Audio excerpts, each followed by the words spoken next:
You made It's that up. 55 before taxes. She's getting 50 Okay, but after taxes. But It's 2 people, 1 income. No, it is not 2 people. It is you having a fucking tumor on you that refuses to get off.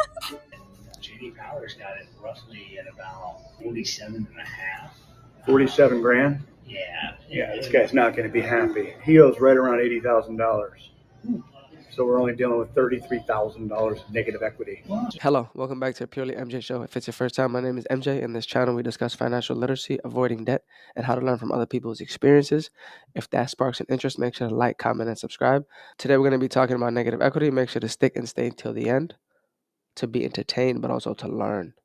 I got a customer here right now looking at one of our G-Wagons. I hate to do this to you, but we're going to work it a little bit backwards. What's that? Well, he's got a 2022 Range Rover full-size.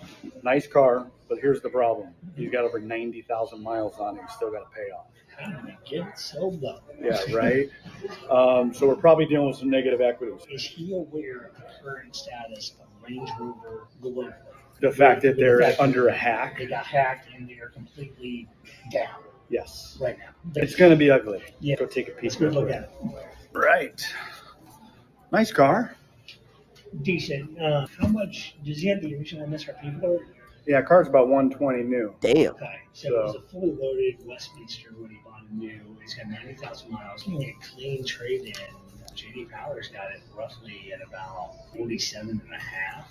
47 grand? Yeah, this guy's not going to be happy. He owes right around $80,000. So we're only dealing with $33,000 of negative equity. Well, I mean, he's got cash down. Yeah, I mean, the guy's got money. I mean, I don't know how happy he's going to be with his trade value, but he's got to understand the current market, the situation. And I'm telling you, he's buying a G-Wagon. You don't come in and look at a G-Wagon without no, I get it. having some cash.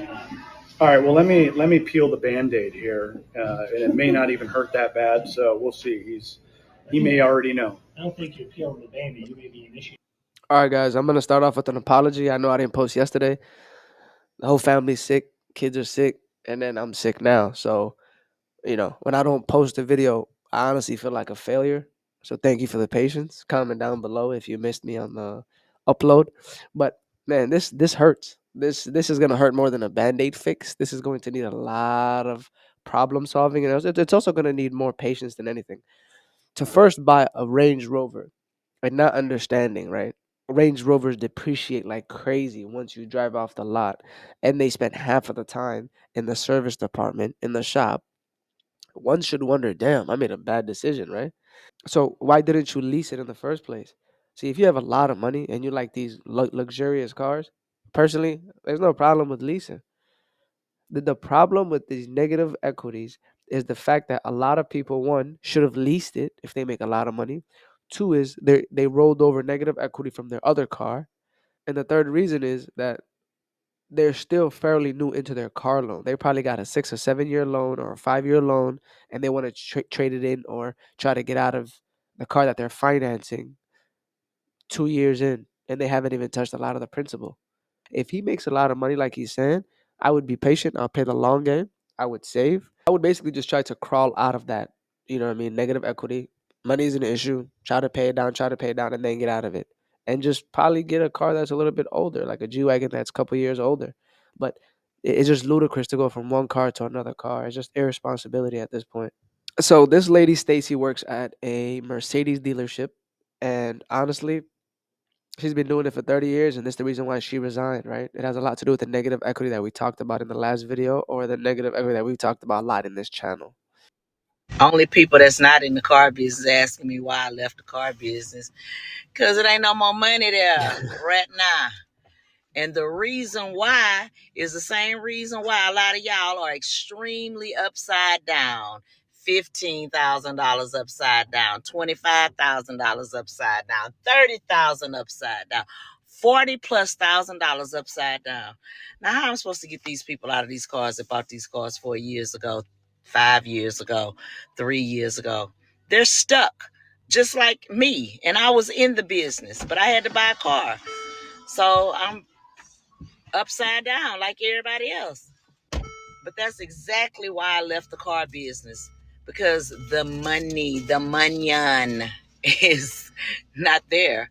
But like I say, only people that's not in the car business ask me that, because the people in the car business know. Actually, I'm one of the last one of my colleagues to hang around. You know, everybody is looking.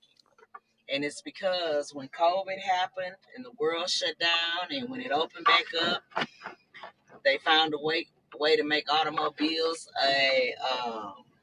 an essential. That's what it is. It was essential, right? We were essential workers. That's right. We were essential workers. People paid way over sticker for cars. And now we can't get y'all out of them cars. And when manufacturers saw that, Americans would pay 20 to 100+ thousand over sticker for some cars, when the dust settled, they raised the prices of all those cars. You're in the automotive industry and you even fell for the trap. Like the person that is making these deals also fell for the trap that they see every day. They see the hurt, they see the despair that people are going through, and you even felt it. That tells you that the system is very perfected. This is capitalism 101, perfected, a perfected slavery. And people are going to buy these things, right? And she did mention a good point. Yes, during COVID or after a little bit after COVID, people were buying cars that had add-ons that like 20, 30,000 that the dealer was marking on top of what the MSRP was going for. And now the government and these manufacturers have learned that, let's keep that going. They've learned that if the government, the dealerships, the manufacturers have learned, and corporations have learned that if people are paying this much for cars at 1,800, 2,000 a month, even 1,000 sounds crazy, 800 a month, and that's the average. 750 is the average car, and that's what people used to pay just 10 years ago for a mortgage, right? So that's the reason why they also introduced the 50-year mortgage. Is because people are like, they're gonna buy these houses regardless, because people are just consumers. Capitalism is a sick disease, right? That leads to consumerism, and you guys are not producing. So the money goes all the way to the top because everybody in the bottom is spending things they cannot afford to keep up with people that they do not like. If you buy a new F-150 right now, Ford does not care what your credit score is. Sounds crazy, right? So let me tell you about the deal that Ford just released to the end of the month. If we can get you a deal approved on an F-150, it doesn't matter what your credit score is. If the deal's approved, you're going to get the same rates and incentives, benefits as somebody with an 800 credit score, which is absolutely crazy. So if you've got a lot of negative equity, you've got some questionable credit, you need a truck, now might be the best time in the last decade to accomplish that. So do you think this is a crazy deal? Comment below. And for more content like this, follow Dealer Tag Dad at Long Live It. Dealer Tag Dad, thank you for sharing the info with us because that's an insider scoop. But it's not so insider. You know what I'm saying? The problem is that the dealerships have understood that we are not selling trucks. Think about it. 2025 trucks can't even sell. You got 2026 truck coming, and you have 2025 that can't sell. You still got 2024 trucks that are still there. You know what I'm saying? So it's very hard. They know that these cars are overpriced, and that's the reason why they're selling those incentives and rebates and these deals. It's because their prices are too expensive. Look at every comment on all these people that are coming here and giving us all these news about these deals. Each comment is telling you the car is overpriced. You're trying to sell a $45,000 car at $80,000. Are you out of your mind? Right? But people will still buy it though. People will still buy it and run to it because we have a consumerism problem. Consumerism is a disease, right? It is perfected so beautifully that people look drunk. People are like under the substance when they're going to sign these deals. 1,200, sure, I'll take it. 1,500, oh, I think I can afford it, right? The problem is Americans are so obsessed with the monthly payment. And the monthly payment is the reason why people are living paycheck to paycheck. 60% of us are living paycheck to paycheck. It's because we only do math or we only rationalize with the monthly payment. And here's the thing, anybody that is broke has a lot of bills at the end of each month. Why do you want a payment? Broke people always have bills. unnecessary bills that they sign up for. Has this Ford Escape that she's looking to trade out of. Unfortunately, wherever she bought this vehicle from, they might have maybe overcharged her for the vehicle. Where she stands in equity, it's a negative equity situation. Fortunately for us, we're going to go ahead and get her a newer loan, something that's going to be able to reestablish her credit. She owes $8,000. The car's for $8,000. It's a terrible situation for her. Are you going to put money down? Yeah. How much? I can go as much as $5,000. I have to. $5,000? Because I'm trying to go on my own. Slow down. So right now you're paying how much for that car? $585, $587. And we're looking to go lower, right? Yeah, like $400 or low. And what do you like more, Toyota or Honda? I look into right? both, Mm-hmm. but I'm more into the Honda. The Hondas, right? Yeah. I like the Hondas. So I like the Toyota Camrys and the Honda Accord. Okay. There's one I like, the Honda Accord Hybrid. We haven't submitted you to a lender just yet, so this is the score that we pulled. If we're going to do it only in your name to get you a second, it's going to be a little bit tight of a squeeze because of where we stand. We're confident we can do it because the income's good, but we know that where the credit is, they're going to give us a subprime loan. So we don't think we're going to be able to get enough funding from a bank to get to this 23 Accord. Our second way to go, a way that we're more confident in going, is getting you a second loan without the trade, right? So just getting you a completely new loan. The third way would just to be add a second person on here to see if we can add strength to the application. Definitely don't want to take another second card. I can't afford both card payments. So we can try it on my own, or I can get the co-signer. I would say let's try the co-signer first to bring the best numbers to the table. And then if we don't like those numbers, then we can go from there and kind of work it out. So approved on what she wants. Payment isn't exactly a lovely payment for her. Payment $695. She's paying $585 on the Ford Escape. She wants to be under $585, under in the fours, even if possible. But we still want to get her what she loves. So we're gonna firstly try to work numbers on the car that we have, see if we can make it more desirable for her. I'm sorry, I can't keep listening to you, bro. You literally in the beginning said that you were trying to help her out, and the other dealership overcharged her, and that's the reason why she's in negative equity. The criminal act here was paying $585 for a Ford Escape. I'm sorry. What were you thinking, right? And this is not passing judgment, but going back to my last thought on the last video is that, again, we worry so much on the monthly payment, we forget the rationality and the common sense behind life. You know what I'm saying? And my man over here, this nice little sweet lad, thought he could go in there and get her a new loan and now give her, right? Give her another loan, give her another car, and now she's in charge of 2 car payments. Bro, what? But at first he said he wanted to help her out. I'm just so confused at how people think that these dealerships are your friends. You know how, like, when you get in trouble, or like when you're dealing with law enforcement, whatever you use or say hurts you at the end, right? Because you think you're just talking to them and you could talk your way out of it. This is how it is at the dealership. It's like they take what you say and they put a knife in your back. Keep the Ford Edge, right? It's not too late for you. Life is not over. Keep the Ford Escape. Listen here. Don't run into another car payment, please. And don't get another one. Keep the Ford Escape. Pay it down. Pay it aggressively. Save some cash on the side. Get rid of the negative equity and keep the car. You got into it. Why you need another loan? If you finish that car, thank God. God set you free. I'm a teacher. Teachers don't make any money. You make $4,000 a month. So That's not a lot of money. it is enough to live on. If you No. $50,000 a year net is objectively enough to live on if you budget. Subjective. No, because you make more than the median income in the United States. Okay, what's the median income of the United States? I believe it's about 55, but you're getting 50 after taxes. So she's not making the median income. Yeah. You made that up. No. You made that up. It's 55 before taxes. She's getting 50 Okay, but after taxes. But it's 2 people, 1 income. No, it is not 2 people. It is you having a fucking tumor on you that refuses to get off.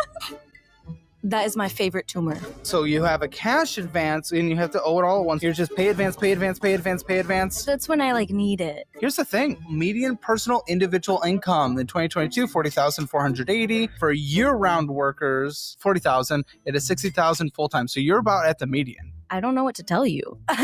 So I'm telling you, you can survive. It's really hard. Those people have kids. They also, most of them probably have someone else also bringing in income. I guess I just don't understand. I guess I don't understand how you're a teacher and you can't even do normal math. Easy, quick maths. We don't understand it. That is our enemy. She's a teacher?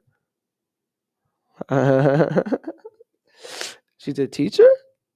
Yeah, she's a fictional teacher. This teacher teaches fiction. She's literally she teaches kids? Oh my God. She's teaching our kids?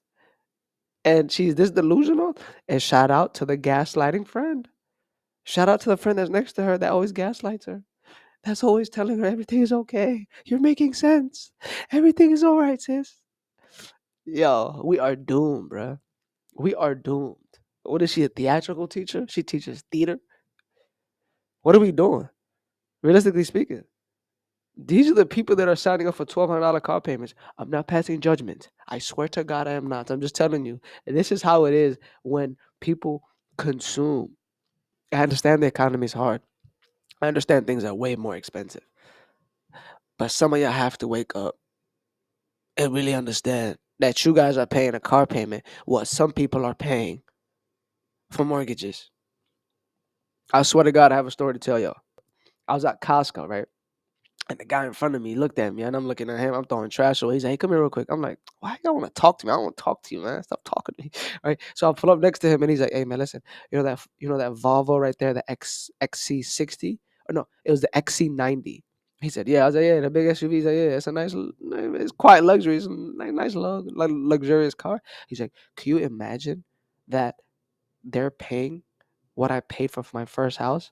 I looked at him. I said, "How much does your first house cost, if you mind me asking?" He said, "I bought it for $37,000.